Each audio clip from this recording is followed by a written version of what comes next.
एक नाही, दोन नाही, तर 300 धरणं चक्क पाडली गेली आहेत. का? तर निसर्गातील पतन रोखण्यासाठी, माशांच्या प्रजाती वाचवण्यासाठी आणि पृथ्वीवरचं ओझं कमी करण्यासाठी. इंटरेस्टिंग वाटतंय ना? चला सविस्तर सांगते. त्याचं झालंय असं की चीनमध्ये असणाऱ्या चुशुई नदीवर असणारी तब्बल 300 धरणं पाडली गेली आहेत. ही नदी युनान, गुईझोई आणि सिच्युआन या प्रांतातून वाहते. खरं तर चीन हे जगातील सर्वात मोठी आणि उंच धरणं बांधतं असं म्हणलं जातं.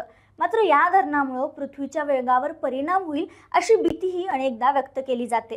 चीननं हीच धरणं आणि 342 लहान वीज केंद्र एकाच वेळी बंद केली आहेत.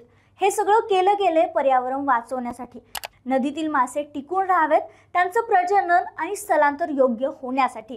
गेल्या काही वर्षात धरणामुळे पाण्याचा प्रवाह थांबलाय, मासे मरायला लागले आणि काही प्रजाती तर पूर्णपणे नष्ट झाल्या. पण आता 2023-24 मध्ये काही दुर्मिळ मासे पुन्हा नदीत सोडण्यात आले. सरकारनं मासेमारीवर 10 वर्षाची बंदी घातली, वाळू उत्खनन थांबवले आणि आता नदीतील जीवसृष्टी हळूहळू परत येईल असा विश्वास या सगळ्यामुळे व्यक्त केला जातोय. चीनच्या या निर्णयाबद्दल तुमचं मत काय? आम्हाला कमेंटमध्ये नक्की सांगा.